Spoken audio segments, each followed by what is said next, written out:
السلام عليكم ورحمة الله وبركاته. بسم الله الرحمن الرحيم. الحمد لله الفتاح العليم الوهاب الكريم العلي العظيم الحليم السليم. اللهم صل وسلم وبارك على سيدنا محمد الرؤوف الرحيم وعلى آله وصحبه ومن تبعهم في الصراط المستقيم. أما بعد فرب اشرح لي صدري ويسر لي أمري واحلل عقدة من لساني يفقه قولي. ربنا زدنا علما وارزقنا فهما. اللهم أرنا الحق حقا وارزقنا اتباعه وأرنا الباطل باطلا وارزقنا اجتنابه. اللهم إلى حضرة النبي المصطفى محمد رسول الله صلى الله عليه وسلم وآله وصحبه وذريته وأمته وجميع مشايخنا ومعلمينا ذوي الحقوق علينا، ونخص خصوصا إلى حضرة المؤلف الشيخ محمد جمال الدين بن محمد سعيد القاسمي والإمام حجة الإسلام أبي حامد محمد بن محمد الغزالي رحمهم الله، وإلينا نحن الحاضرين والحاضرات وأهل كل منا وذرياتنا في جميع الحقوق علينا والحقوق لنا بأسرها من دار الدنيا إلى دار الآخرة. الفاتحة. أعوذ بالله من الشيطان الرجيم. بسم الله الرحمن الرحيم. الحمد لله رب العالمين الرحمن الرحيم مالك يوم الدين. إياك نعبد وإياك نستعين. اهدنا الصراط المستقيم صراط الذين أنعمت عليهم غير المغضوب عليهم ولا الضالين. آمين. الحمد لله.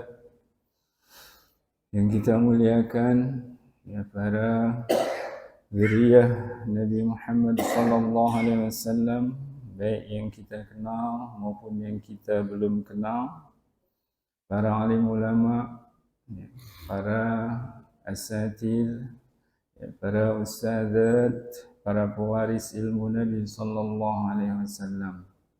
Ya, semoga Allah berkahi kita ya, dalam kehidupan kita di dunia ini dan di akhirat nanti dengan keberkahan ilmu dan kemuliaan mereka. Amin ya rabbal alamin. Yang kita hormati sama-sama ya, Bapak Ketua DKM Pak Haji Abdullah beserta seluruh jajarannya. Ya, semoga segala amal baktinya ya, diterima oleh Allah Subhanahu wa taala dalam upaya memakmurkan rumah Allah Subhanahu wa taala ini, dan yang semoga selalu dalam rahmat Allah Subhanahu wa taala kita semua hadirin dan hadirat di majelis yang mulia ini. Amin ya rabbal alamin. Dan semoga Allah kekalkan rahmatnya yang telah Allah anugerahkan kepada kita hingga kehidupan abadi kita di akhirat nanti. Amin ya rabbal alamin. Alhamdulillah, pada kesempatan pagi ini ya kita masuk ke dalam bab baru, tetapi masih bagian dari salat ya. Masih bagian dari amal lahiriah salat. Ya. Bismillahirrahmanirrahim. Allahumma salli ala Sayyidina Muhammad wa ala ali Sayyidina Muhammad. Ar-ruku'u wa lawahiquhu. Ruku' dan penyerta-penyertanya. Summa yarka'a. Kemudian orang yang sholat ruku setelah selesai membaca surah gitu. Pada pembahasan sebelumnya kita membahas Al-Fatihah dan surah. Nah, selesai membaca surah kemudian ruku'. Wa yura'iya fihi umuran, dengan memperhatikan baik-baik beberapa hal Jadi ketika ruku jangan lupa perhatikan beberapa hal yang menjadi penyempurna ruku'. Apa saja? Wahia ayyukabbira lirruku'i, bertakbir dulu Jadi sebelum turun ruku' bertakbir untuk ruku'. Yang ini berarti merupakan bagian dari takbir intiqal, takbir perpindahan gerak. Jadi setiap pindah dari satu posisi ke posisi yang lain di dalam sholat kita disunahkan untuk mengucapkan takbir. Ucapannya sama dengan takbiratul ihram, tapi hukumnya berbeda. Kalau takbiratul ihram hukumnya wajib, kalau takbir intiqal hukumnya sunnah. Itu Artinya kalau seseorang sholat tanpa takbiratul ihram, sholatnya tidak sah karena itu rukun. Tetapi andai ada orang melakukan sholat tanpa takbir intiqal, artinya dalam perpindahan posisinya dia tidak mengucapkan takbir, sholatnya tetap sah. Tetapi kurang sempurna. Itu saja, karena ada kesunahan yang kurang. Jadi perhatikan sebelum ruku' berarti takbir dulu. Wa ayyarfa'a yadayhi ma'a takbiratir ruku', dan mengangkat kedua tangannya ketika bertakbir untuk ruku'. Jadi selesai membaca surah misalnya walam yakul lahu kufuwan ahad, jeda sesaat baru kemudian Allahu Akbar. Jadi tetap mengangkat kedua tangan, sama juga cara mengangkat kedua tangannya dengan mengangkat kedua tangan ketika takbiratul ihram. Cara mengangkat kedua tangannya sama. Nah, kalau untuk mengangkat kedua tangan hukumnya sama-sama sunnah. Mengangkat kedua tangan dalam takbir intiqal sunnah, mengangkat kedua tangan dalam takbiratul ihram juga sunnah. Jadi yang beda pengucapan takbirnya. Hukum pengucapan takbirnya Allahu Akbar dalam takbiratul ihram wajib.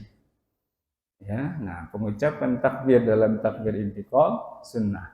Tapi hukum mengangkat kedua tangan sama-sama sunnah, baik dalam takbiratul ihram maupun dalam takbir intiqal. Wa ayyamuddat takbira ila tamamir ruku'i, dan hendaklah ia memanjangkan takbirnya sampai posisi rukunya sempurna Jadi Allahu Akbar. Nah, selesai barnya itu kalau bisa pas dia sudah masuk dalam posisi ruku. Allahu Akbar, dari sampai ruku baru bar Jadi makanya disebut takbir intiqal. Jadi betul-betul fase perpindahan itu diisi dengan takbir. Jadi kalau kita runut dari awal pertama takbiratul ihram, kemudian iftitah, kemudian al-fatihah, kemudian surah atau potongan-potongan ayat beberapa ayat Quran. Nah, kemudian ruku. Posisi berikutnya adalah ruku setelah posisi berdiri.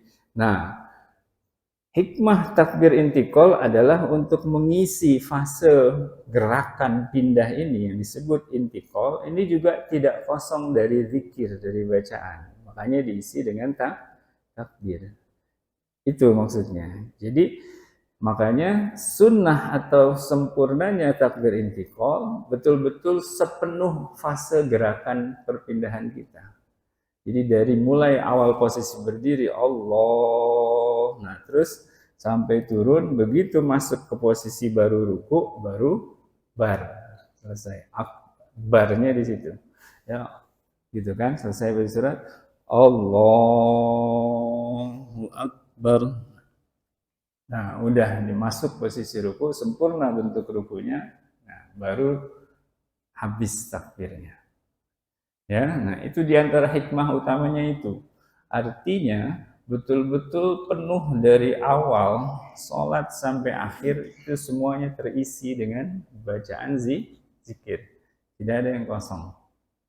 Gitu. Kalau takbirnya singkat, Allahu Akbar, terus dia bergerak, kan berarti ada gerakannya yang kosong dari bacaan zikir. Gitu. Ya. Nah, hikmah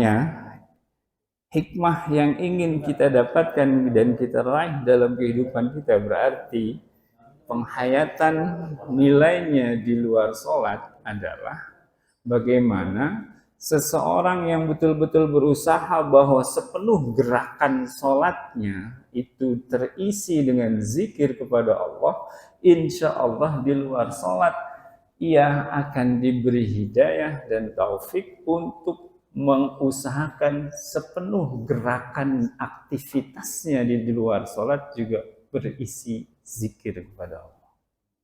Karena Rasulullah SAW bersabda, apabila baik sholatnya, baik seluruh amalnya, seluruh perbuatannya baik.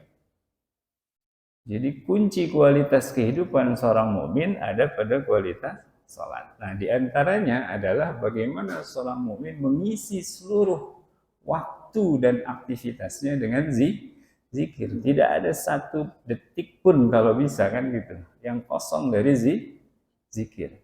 Nah, salah satu ikhtiar kita adalah menghayati dan menyempurnakan sholat kita. Nah, disinilah salah satu titik hikmah takbir intikal. Bagaimana setiap gerakan fase, berarti fase gerak perpindahan dalam kehidupan kita pun terisi dengan zikir. Itu hikmahnya. Ya, artinya nilai yang terkandung dalam sholat ketika itu betul-betul diamalkan dengan khusyuk, maka nilai itu akan masuk dalam kehidupan pribadinya, ya, akan masuk menjadi kepribadiannya, dan itu akan dijalani dalam kehidupannya, ya, termasuk takbir intikal, ya. Karena itu takbir intikal itu panjang dari posisi sebelumnya sampai masuk posisi berikutnya. Nah, betul-betul mengisi fase perpindahan itu.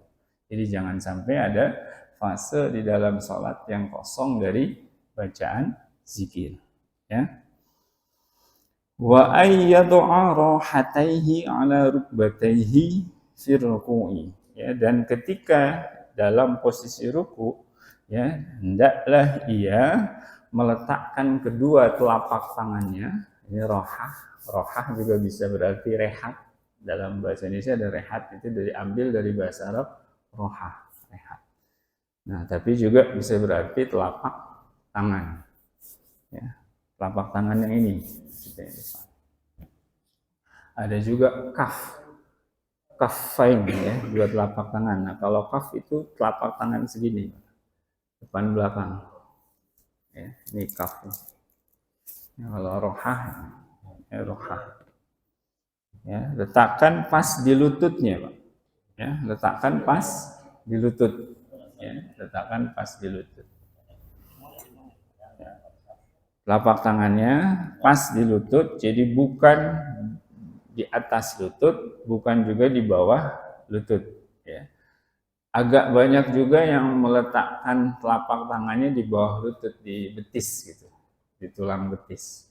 Kalau itu terjadi karena uzur misalnya kondisi fisik, nggak masalah. Ya, artinya kesempurnaan sholatnya, insya Allah nilai kesempurnaannya tidak kurang gitu. Karena bukan dia tidak mau mengamalkan dengan sempurna, tetapi misalnya kondisi fisiknya, ya, entah uratnya, entah ototnya, entah tulangnya mungkin, ya, itu menghalangi ia untuk melakukan gerakan ruku yang sempurna, gitu ya. Nah, maka nilai atau pahala kesempurnaannya tidak kurang, ya. Tetapi ketika kita bisa melakukan dengan sempurna tetap, namun kita tak lakukan dengan sempurna, disitulah nilai kurangnya, ya. Jadi pas di lutut, ini telapak tangannya pas di lututnya. Kemudian wa asabihu mansyurah, wa asabihu mansyuratun muwajjahatun nahwal qiblati ala tulis saqi. Nah, jari-jarinya direnggangkan dan lurus, ya, sepanjang ke arah tulang betis, ya, ke arah betis. Gitu. Jadi telapak tangannya di lutut dan jarinya direnggangkan ke arah kaki, ke arah betis, tapi niatnya sebenarnya ke arah kiblat. Gitu. Niatnya ke arah kiblat. Cuman karena posisinya nunduk jadi ke bawah kan jarinya. Gitu. Karena posisinya ruku jadi nggak begini kan, gitu. Walaupun niatnya sebenarnya menghadap kiblat, tapi karena posisinya ruku, gitu kan, jadi tetap jarinya ke bawah. Ya, niatnya ke arah kiblat, artinya lurus. Gitu. Wa ayyan soba rukbataihi, dan hendaklah ia meluruskan lututnya. Jadi lututnya jangan menekuk sampai mentok ke belakang. Ya, kecuali yang ada uzur, ya, kecuali yang ada uzur. Kalau jadi posisi sempurnanya lututnya itu mentok ke belakang sampai habis mentok. Ya, lututnya tidak menekuk, ya. Jadi termasuk apa, telapak tangan ini berarti membantu menekan lutut sehingga dia mentok ke belakangnya.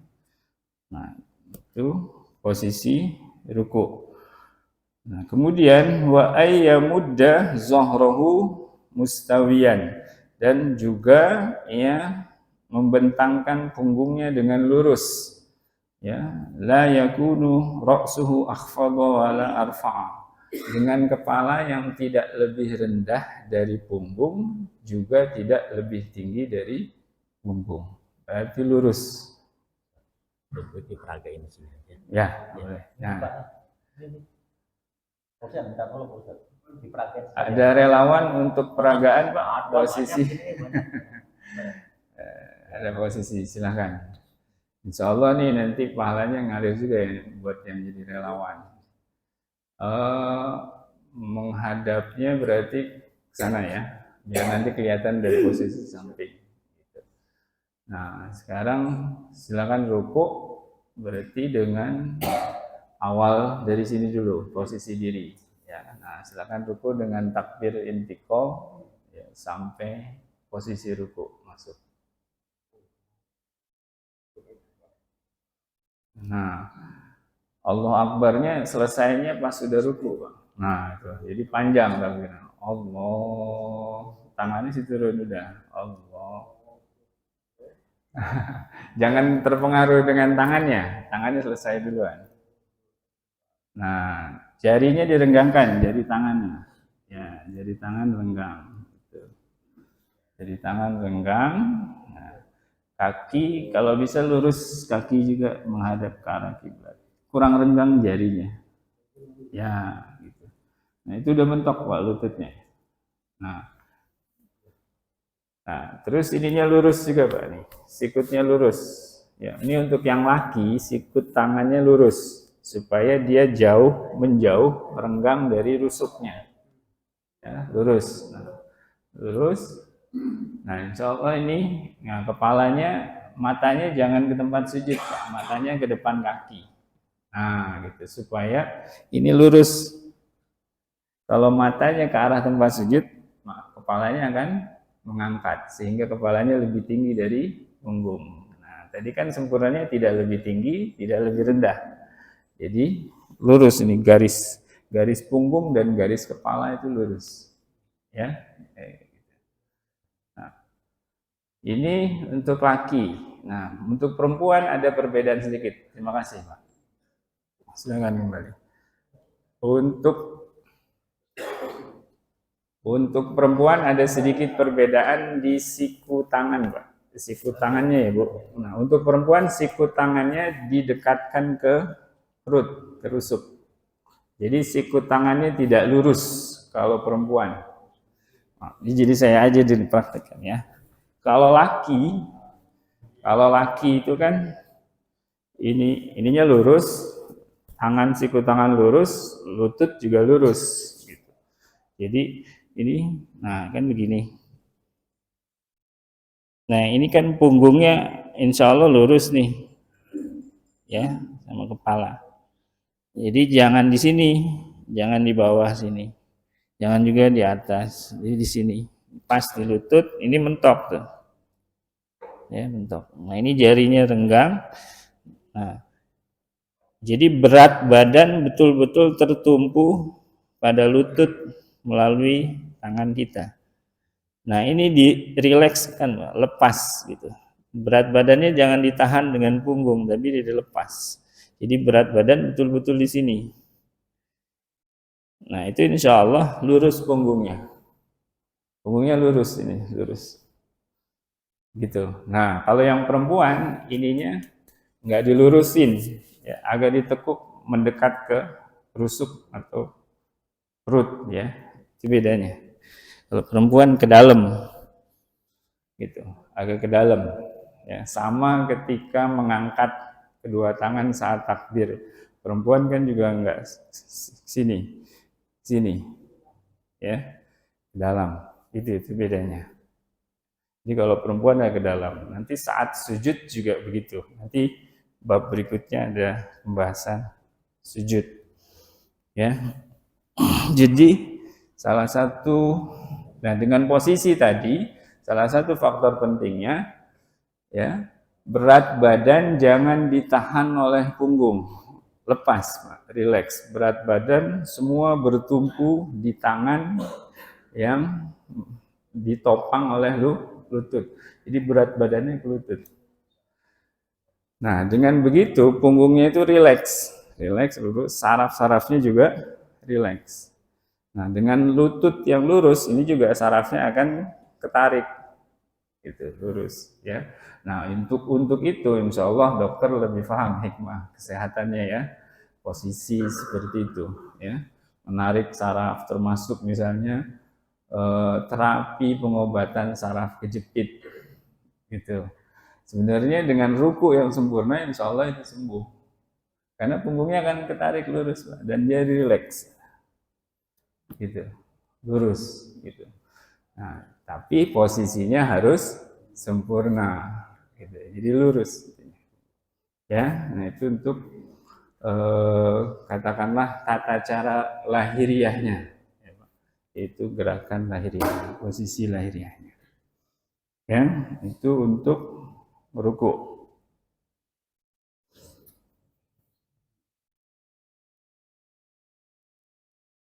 Nah, perempuan tadi ya, untuk siku tangannya dirapatkan ke rusuk atau ke perut, ke rusuknya. Nah, kemudian wa ayyaqula subhana rabbiyal azimi thalathan.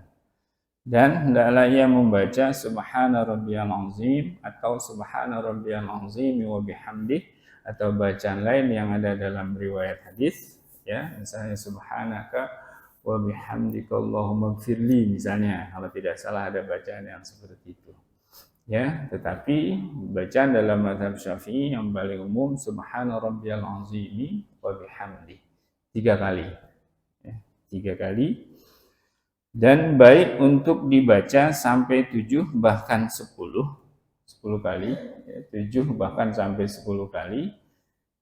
Illam yakun imaman, kalau tidak menjadi imam. Gitu. Tapi kalau jadi imam, sholat berjamaah 3 kali aja, jangan banyak-banyak, kesian makmumnya, gitu. Karena 3 kali pun kalau dibaca dengan tenang dan dengan penghayatan itu sudah agak lama sedikit sebenarnya. Ya, subhana rabbiyal azim wa bihamdi, subhana rabbiyal azim wa bihamdi, subhana rabbiyal azim wa bihamdi. Bukan dengan dibaca ngebut ya. Kalau dibaca ngebut ya cepat sekali memang. Tapi kan kita berusaha menghayati. 3 kali itu kalau dihayati sudah cukup agak lama. Dan itu insya Allah artinya posisi rileks badan kita dalam setiap posisi sudah dapat. Kalau terlalu singkat juga posisi rileksnya nggak dapat. Ruku terlalu singkat nggak dapat, mbak, posisi belum sempat kita merilekskan, udah bangun lagi, nggak dapat. Nanti fadilahnya, hikmahnya, manfaatnya juga nggak penuh dapatnya. Gitu, termasuk pelurusan tulang punggung tadi. Tapi kalau itu di minimal 3 kali, tapi kalau sendiri mau 7, 5, 7, 9, 10 silakan. Nikmati posisi itu. Kalau sendiri silakan. Kalau posisinya pas enak Pak, nikmat. Paling kalau lagi lelah ya. Kalau lagi lelah kita capek, lelah, letih, itu manfaat posisi sholat sangat terasa. Sangat terasa. Ya, ini pengalaman saya nih, kalau lelah, letih ya badan kita, terus kita lakukan sholat dengan posisi yang baik, yang sempurna, itu manfaatnya terasa sekali. Jadi urat-urat, otot-otot, saraf-saraf itu dinetralisir kembali, dinormalkan. Terasa enak. Kaki yang pegel kayak dipijit enak gitu kalau duduknya pas. Telapak itu kalau duduknya pas, iftirosh kayak dipijit. Begitu duduk tawaruk, kaki kanan, otot jarinya begitu tuh, terasa enak. Di sini enak, sini enak. Pas ruku, di sini lutut yang tadinya pegel, ototnya, uratnya ketarik sini. Terus punggung yang tadinya pegel, rileks, jadi enteng. Dan bagian anggota punggung itu salah satu bagian tubuh kita yang jarang istirahat. Jarang Pak, anggota punggung. Punggung itu jarang istirahat. Kita berdiri, tulang punggung kerja. Kita duduk, kerja. Kita duduk nyender saja, dia belum terlalu rileks karena masih ada tekanan. Ya kan? Dia ini masih neken, masih ada yang tertekan. Jadi posisi relaksasi terbaik buat punggung itu adalah posisi ruku yang sempurna. Itu. Posisi relaksasi terbaik buat punggung kita adalah posisi ruku yang sempurna. Kita tidur miring, tulang punggungnya nggak lurus. Kita rebahan aja, tulang punggung nggak rileks, masih tertekan oleh badan kita. Yang paling rileks dalam ruku, itu istirahatnya, ya, bagian punggung kita. Nah, kalau sholatnya sendiri nikmati, Pak. Nikmati. Kalau nikmat tuh nggak pengen cepet-cepet bangun dari ruku, malah mungkin. Nikmat, berasa enak tuh. Urat-uratnya salah terasa sekali, ya. Jadi ini sholatnya insya Allah lebih nikmat. Gitu. Nah itu, ya. Nah bacaannya tadi subhana rabbiyal azim. Jadi minimal 3 kali. Ya, kalau sendiri ya berarti minimal. Walaupun ini juga bacanya sunnah ya, tidak baca juga tetap sah. Tapi kan ini untuk kesempurnaan, minimal 3 kali. Nah, kalau jadi imam ya justru nggak boleh lebih dari 3 kali. Summa yartafi'u min ar-ruku'i ilal qiyam. Kemudian ya, selesai membaca tasbih tadi, ya subhana rabbiyal azimi wa bihamdi, ya, bangun dari ruku untuk berdiri yang disebut dengan i'tidal. I'tidal itu artinya tegak lurus. Jadi maksudnya menegaskan bahwa berdiri setelah ruku itu baru sempurna kalau betul-betul berdirinya tegak. Kan kadang-kadang orang habis ruku berdiri buru-buru sujud. Padahal berdirinya belum sempurna tegaknya, tapi udah turun lagi buat sujud. Berarti i'tidalnya itu tidak terbentuk, i'tidal yang sempurna. Itu. Makanya dinamai i'tidal. Gitu. Jadi mengingatkan kita bahwa sempurnanya posisi itu adalah dengan tegak lurusnya punggung kita. Jadi pas diri itu punggungnya harus sampai tegak lurus. Nah, kalau pas ruku ya, punggungnya sudah lurus, nanti pas i'tidal itu lebih mudah. Pas i'tidal lebih mudah dia bersikap lurus karena punggungnya udah lurus kan. Nah, dia tinggal ngangkat gitu. Udah lurus jadi udah tegak. Ya. Gitu.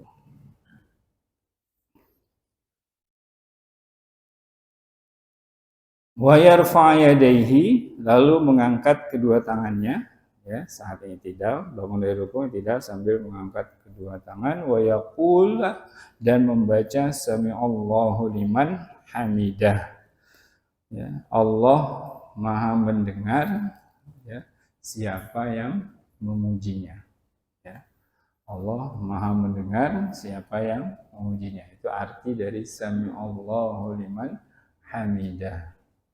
Nah, di antara riwayat yang mengisahkan sebab sebab perubahan bacaan dari Allahu Akbar ya, menjadi sami Allahu liman hamidah ketika bangun dari ruku ya, banyak sekali memang riwayatnya dan ada riwayat yang berbeda-beda. Nah, di antaranya adalah yang sebelumnya ada yang sudah pernah saya sampaikan, dan saya sampaikan lagi yang versi lain ya.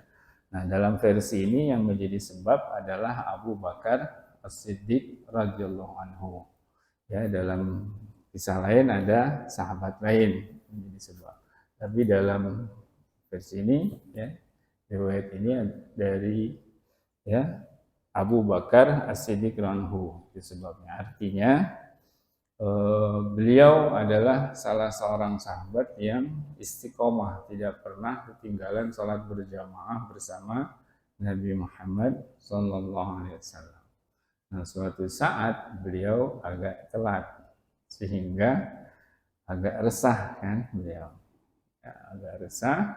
Nah, sampai di masjid, alhamdulillah Rasulullah sedang bertakbir untuk ruku.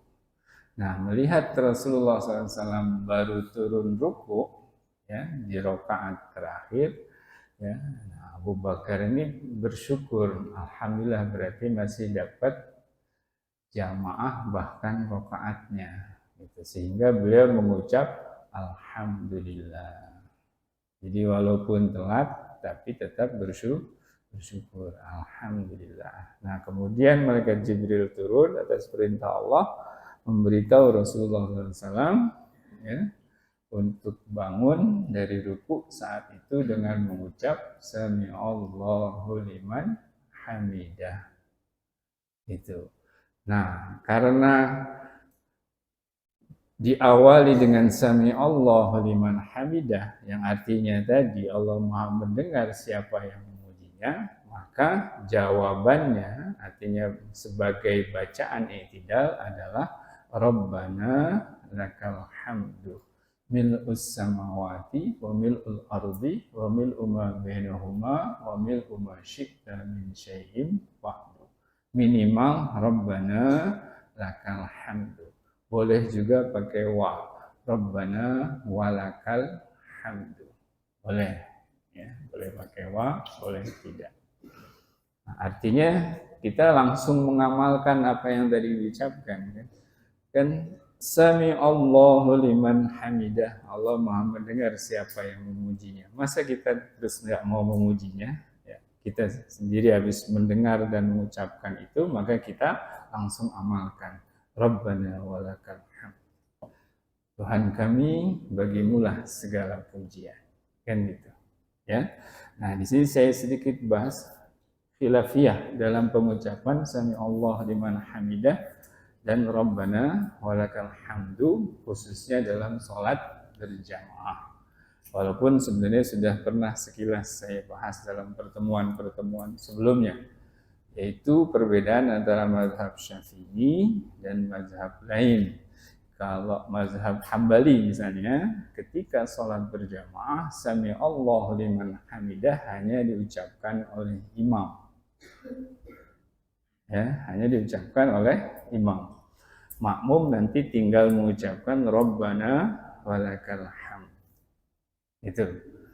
Ya, misalnya mungkin kalau kita dengar atau kita lihat siaran sholat ya di Masjidil Haram. Karena sementara ini yang diamalkan di sana adalah mazhab Hambali. Jadi kalau kita dengar imam bangun dari ruku, Sami Allahu liman hamidah, maka langsung dijawab Rabbana walakal hamd.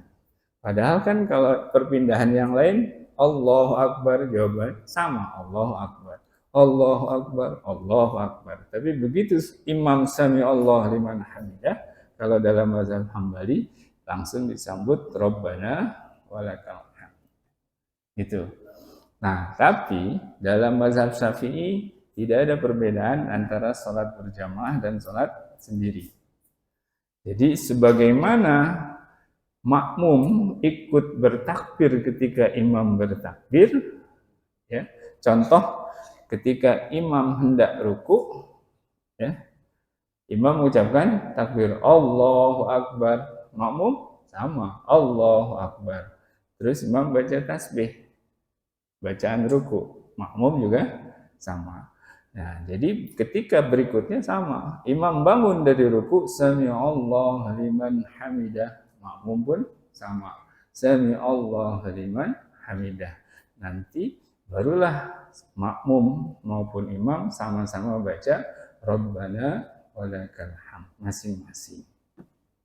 Gitu. Jadi imam makmum tetap Sami Allah liman hamidah. Gitu. Yang mana yang benar? Dua-duanya insya Allah dibenarkan. Ya, karena dua-duanya berdasarkan dalil. Memang hadisnya ada masing-masing yang riwayatnya berbeda. Gitu, ya masing-masing punya dalil. Gitu. Cuman tinggal berarti kita konsisten saja, kita mengikuti mazhab mana. Nah, di situ kadang-kadang salah kaprahnya nih orang ikut-ikutan, baru pulang umroh langsung berubah. Padahal mazhab Syafi'i begitu dengar ikut sholat di Masjidil Haram, oh di sana bisa Allah liman hamidah langsung Rabbana walakal hamd. Iya kalau mazhab Hambali. Nah kalau kita yang mau di mazhab Syafi'i ya nggak usah berubah, ya tetap kita dengan mazhab itu. Jadi nanti kalau ke India lain lagi, ke Afrika, Maroko lain lagi mazhab Maliki, ke India mazhab Hanafi. Masa kalau pulang jalan-jalan langsung berubah? Enggak gitu. Ya. Jadi 4 mazhab itu semua benar, tinggal kita yang konsisten. Artinya kita sistematis. Ya, rapi. Disiplin dalam bermazhab. Gitu. Jangan dicampur aduk. Kalau campur aduk nanti pertanggungjawabannya sulit. Ya, gitu. Pertanggungjawabannya sulit kalau kita ditanya. Ya, gitu. Seperti pernah saya sampaikan, kan amal pertama yang dihisab atas diri setiap mukmin adalah sholat. Gitu kan? Berarti cara sholat kita harus bisa dipertanggungjawabkan. Dari mana kita ngambil cara sholat kita? Kalau penganut mazhab Hanafi, ia akan jawab, saya ngambil cara sholat dari Imam Hanafi. Imam Hanafi dipanggil, betul kamu ngajarin sholat gitu? Iya, berarti insya Allah selamat kan? Karena sanad keilmuan Imam Hanafi dan kapasitas ilmunya sudah mumpuni sebagai mujtahid. Diterima, mujtahid salahnya saja dapat 1 pahala. Yang ikut Imam Malik, insya Allah selamat. Yang cara sholatnya ikut Imam Syafi'i, insya Allah selamat. Yang cara sholatnya ikut Imam Hambali, insya Allah selamat. Lah yang campur aduk, nah ini yang bingung Pak. Kalau cara sholatnya comot sana, comot sini, ngelihat video ini ngambil, ya ngelihat video ini ngambil, tonton ceramah ini ngambil, tonton ceramah ini ngambil, lihat di TV, lihat masjid ambil, lihat masjid, kan campur aduk tuh. Nanti imam mana yang mempertanggungjawabkan sholat kita? Imam Syafi'i, oh saya nggak ngajarin begitu. Imam Hanafi saya juga nggak ngajarin gitu. Imam Malik saya juga ngajarin gitu. Salat kita siapa yang bertanggung jawabkan? Sementara kita sendiri bukan mujtahid. Kan gitu. Ya, nah itulah perlunya kita rapih, ya, disiplin dalam bermazhab, karena kita mau nggak mau, kita yang bukan mujtahid harus mengikuti salah satu imam mujtahid, ya, gitu. Nah, untuk bacaan sami Allahu liman hamidah bagi yang bermazhab Syafi'i tetap diucapkan walaupun sebagai makmum, ya, saat bangun, ya. Jadi itu jawaban ucapan imam, ya kita ikuti. Itu ucapan imam, kita ikuti. Allahu Akbar kan kita jawab Allahu Akbar. Sami Allahu liman hamidah, kita jawab Sami Allahu liman hamidah. Ya, bacaannya masing-masing, ruku masing-masing, bacaan sujud masing-masing, bacaan i'tidal masing-masing. Nah, bahkan saat imam mengucapkan salam, ya, salah satu niat yang patut ada dalam hati imam ketika mengucapkan salam di akhir salat, itu salamnya ke siapa? Ke makmum. Assalamualaikum warahmatullahi. Salamnya ke makmum. Assalamualaikum, kan kanan makmum, kiri makmum. Terus makmum jawabnya gimana? Waalaikumsalam warahmatullahi. Enggak kan? Ya kan? Apa makmum jawabnya Waalaikumsalam warahmatullahi? Enggak. Tetap jawabnya Assalamualaikum warahmatullahi. Assalamualaikum. Tetap sama, karena ini dalam sholat. Ya, jadi bukan berarti karena itu jawaban makmum terhadap imam terus lafalnya harus berbeda, tidak. Ya, nah itu dalam mazhab Syafi'i. Bukan berarti menyalahkan mazhab lain, Pak, ya. Bukan, karena 4 mazhab itu diakui benar semua. Nah, kemudian yaqulu rabbana walakal hamd, sudah ada samawat. Wa yaqnuta, maaf, dan hendaklah ia membaca kunut dalam salat subuh pada rakaat terakhir, ya, dengan kata-kata yang telah teriwayatkan, ya. Nah, kalau dalam mazhab Syafi'i, ya, doa kunut yang diambil dari hadis Rasulullah SAW, lafalnya sebagaimana yang sudah biasa kita baca di masjid kita. Ya, kalau sholat sendiri, Allahumma hdini fiman hadait. H-nya pendek, ya. H-nya pendek. Allahumma hdini fiman hadait. Bukan Allahumma hdini fiman hadait. Salah. H-nya pendek. Allahumma hdini fiman hadait. Wa'afini fiman afait. Nah, itu baru panjang. Ya Allahumma hdini fiman hadait, wa'afini fiman afait, wa tawallani fiman tawallait, wa barik li fima a'tait, wa qini syarra ma qadait. Qadait juga q-nya pendek. Waqini syarra ma qadait, bukan waqini syarra ma qadait, bukan, q-nya pendek. Waqini syarra ma qadait, fa innaka taqdi wa la yuqda 'alaik, wa innahu la yadhillu man walait wa la yu'izzu man 'adait, tabarakta rabbana wa ta'alait, falakal hamdu ala ma qadait, nastaghfiruka wa natubu ilaik, wa sallallahu ala sayyidina Muhammadin nabiyil ummi wa ala alihi wa sahbihi wasallam.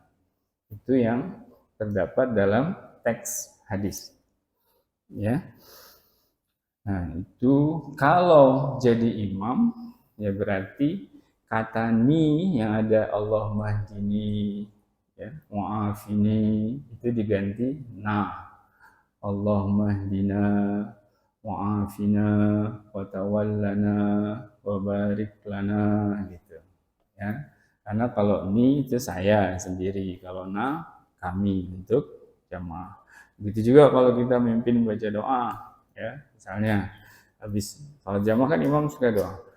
Rabbi firli wali walidayya warhamhuma. Berarti buat sendiri itu imam egois.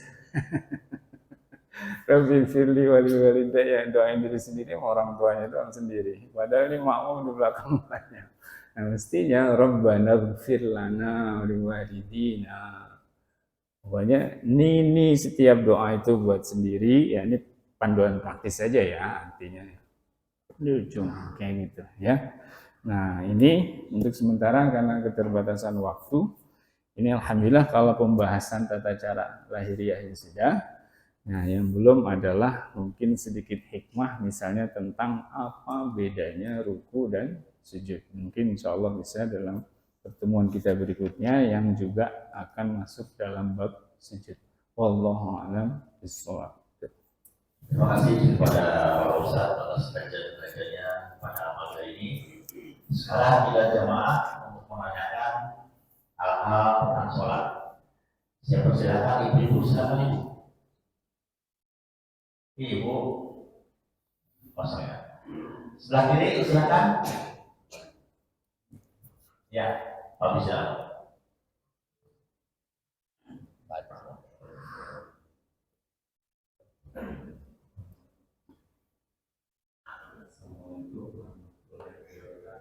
Waalaikumsalam warahmatullahi wabarakatuh.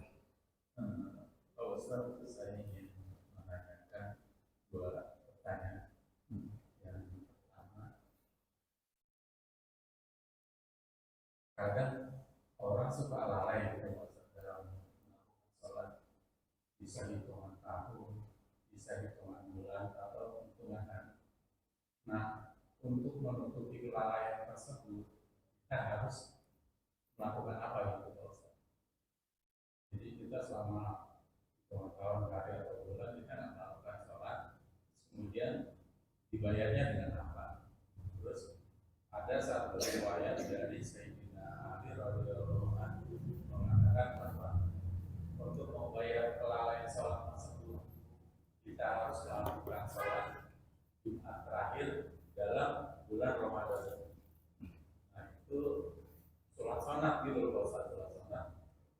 Kalau nggak salah 4 rakaat gitu Pak Ustadz. Ya, terus mengenai ini Pak Ustadz, kalau saya perhatikan dalam hal sholat kan harus ada tertibnya Pak Ustadz. Tertib, terus saya lihat tuh makmum kalau imam udah melakukan sholat, terus gerakannya suka lambat Pak Ustadz. Misalnya kalau dalam hal sujud tuh ada yang takbir, imam sudah duduk di antara dua sujud, tapi makmum masih tetap sujud terus gitu loh Pak Ustadz. Jadi ada tenggang waktunya di situ. Jadi itu bisa dibilang bisa putus nggak dari Jamaah. makmum? Jadi sebagai makmum bisa putus nggak? Terus dari seperti kayak orang lagi duduk gitu atau di atas batu, imam udah berdiri Pak Ustadz. Terus gerakan dia tuh lambat gitu Ustaz. Jadi itu pas sudah baca surat dia baru berdiri. Gitu loh Ustaz. Ya. Cukup sekian Ustaz. Assalamualaikum warahmatullahi wabarakatuh. Assalamualaikum. Bismillahirrahmanirrahim. Allahumma shalli ala sayyidina Muhammad wa ala ali sayyidina Muhammad. Yang pertama, bagaimana cara kita menebus sholat-sholat yang pernah kita tinggalkan? Mungkin itu ya pertanyaannya. Hukum dasarnya kalau dalam mazhab Syafi'i yaitu wajib diqodho. Semua sholat wajib yang kita tinggalkan berarti wajib diqodho. Teknisnya lakukan sekemampuan kita. Ya, saya sudah pernah sampaikan, katakanlah ada seorang yang 10 tahun meninggalkan sholat. Berarti kan dia harus mengqodho sholatnya selama 10 tahun. Ya, salah satu cara mudahnya adalah ia mengqodho sholat pada waktunya masing-masing. Itu. Ya, ia mengqodho sholat pada waktunya masing-masing. Ia mengqodho sholat zuhur yang lalu pada sholat zuhur yang sedang berjalan. Gitu. Ia mengqodho sholat asar yang lalu pada waktu asar yang sedang berjalan. Nah, jadi katakanlah setiap sholat 5 waktu, setelah sholat fardu yang berjalan, ia sholat lagi untuk mengkodok sholat yang terdahulu ia tinggalkan. Ya, minimal berarti ia kodok 1 kali. Nah, gitu. Tapi karena ia hanya 1 kali, berarti kan 10 tahun lagi baru lunas. Nah, ketika memang kemampuannya sebatas itu, ya tidak masalah. Yang penting 1, dia sudah tobat, ya, tobat minta ampun atas kesalahan kelalaiannya di masa lalu, gitu, dan niat tidak mengulangi lagi. Ya. Yang kedua, usaha sekemampuan tadi menebusnya. Berarti ia pasang niat bahwa dia niat menyelesaikan kodoknya sampai 10 tahun. Kalau memang dalam programnya 10 tahun.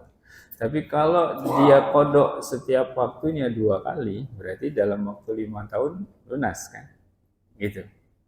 Ya, tinggal dihitung aja gitu, dan disesuaikan dengan situasi kondisi. Kalau memang setiap waktu bisa 2, ya 2. Setiap waktu bisa 3, 3. Setiap waktu bisa 4. Ya minimal setiap waktu 1 lah. Berarti kalau dulu 10 tahun, 10 tahun lagi. Kan gitu. Ya, andai umur ternyata tidak sampai, tapi kan niatnya sudah. Berarti dia tidak sanggup menyelesaikan bukan karena ketidakmauannya, tapi karena ajal. Maka kalau begitu berarti insya Allah tetap niatnya sudah diterima. Itu ya. Kemudian ada juga riwayat tentang sholat yang disebut sholat kafarat. Ya. Nah, itu silahkan diamalkan ya, untuk penyempurna tobat kita, untuk menyempurnakan upaya kita mendapat kafarat penghapus atas dosa-dosa kita, penebusnya. Gitu ya. Mudah-mudahan artinya itu lebih lebih menjadi sebab lebih besarnya maghfirah yang Allah berikan kepada kita. Gitu. Ya. Jadi andai pun ternyata memang umur tidak sampai dan pelaksanaan kodoknya belum selesai, kan kalau maghfirahnya sebenarnya yang Allah berikan sudah lebih besar, ya dia sudah untung gitu.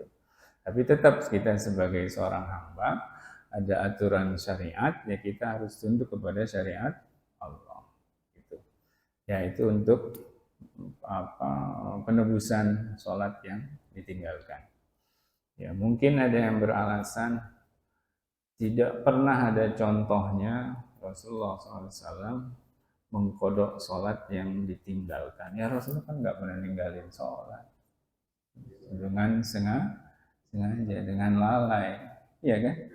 Jangankan Rasulullah SAW, di antara para sahabat Rasulullah SAW saja, kalau kita mau cari orang yang sengaja-ngaja melalaikan sholat, susah. Mereka orang-orang soleh, ya kan? Tetapi ada contoh dari Rasulullah SAW mengkodok sholat karena tidak sengaja, yaitu bangun subuh kesiangan. Rasulullah SAW pernah bangun subuh kesiangan bersama seluruh rombongan sahabat ketika pulang dari perang, kelelahan, keletihan. Semuanya lelah, habis perang, lelah. Gitu. 2 sahabat yang ditugaskan jaga, ya, salah satunya Bilal radhiyallahu anhu ketiduran juga, lelah. Akhirnya semua bangun kesiangan. Bahkan Rasulullah SAW orang yang pertama bangun, dan itu pun Allah bangunkan dengan sebab paparan sinar matahari yang sudah tinggi. Kan ini panas kan, hangat, udah siang. Rasulullah bangun lalu membangunkan sahabat yang lain. Dan kemudian Rasulullah bersama para sahabat mengkodok sholat subuh, melaksanakan sholat subuh di luar waktunya. Nah itu kan berarti kodok. Tapi Rasulullah dan para sahabat meninggalkan sholatnya bukan sengaja. Beda dengan kita. Kalau kita kadang sengaja, kita males lah, apalah, alasan sibuk lah, rapat lah, ya, bisnis apa segala macam. Nah, tetapi alhamdulillah Allah Maha menerima tobat. Ya, jadi tobat dan kemudian bayar kodoknya sekemampuan. Itu yang pertama. Yang kedua, bagaimana ketika makmum lambat mengikuti gerakan imam.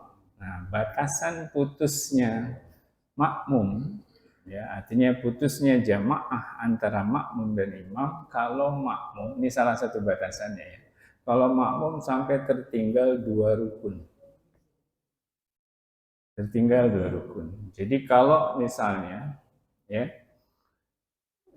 imam sudah ruku, makmum masih berdiri. Berarti ini kan baru beda 1 rukun ya.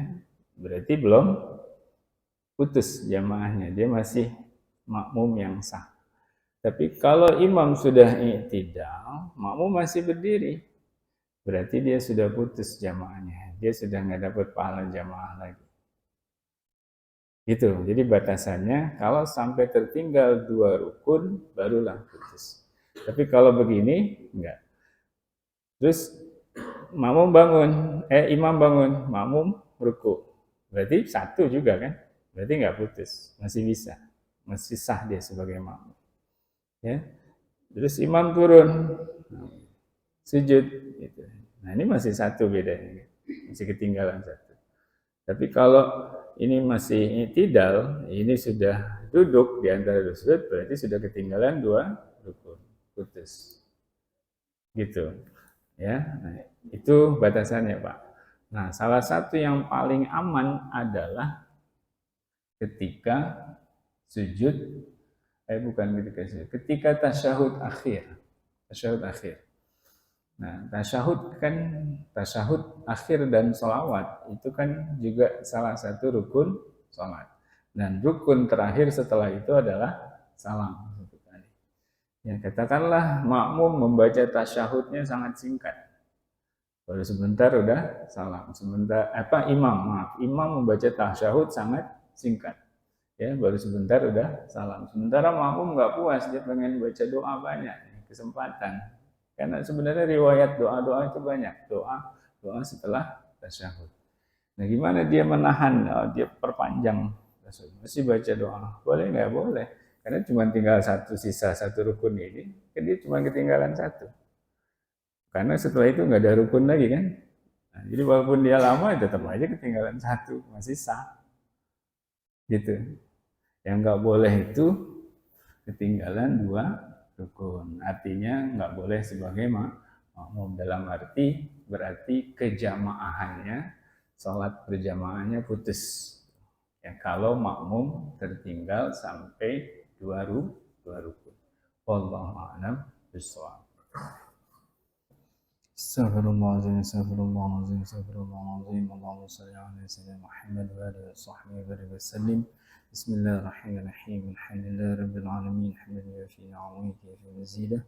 Allahumma salli salatan kamilah wa sallim salaman tamman ala sayyidina Muhammad alladhi tanhallu bihi al-qulub, tanfariju bihi al-kurub, wa tudha bihi al-hawaij, wa tunalu bihi al-ghaib wa hisna khawatim. يستسقى الغمام بوجهه الكريم وعلى آله وصحبه في كل لمحة ونفس وعدد كل معلوم لك. ربنا آتنا في الدنيا حسنة وفي الآخرة حسنة وقنا عذاب النار. وصلى الله على سيدنا محمد وعلى آله وصحبه وبارك وسلم. سبحان ربك رب العزة عما يصفون وسلام على المرسلين والحمد لله رب العالمين. Mohon maaf lahir batin. Wassalamualaikum warahmatullahi wabarakatuh.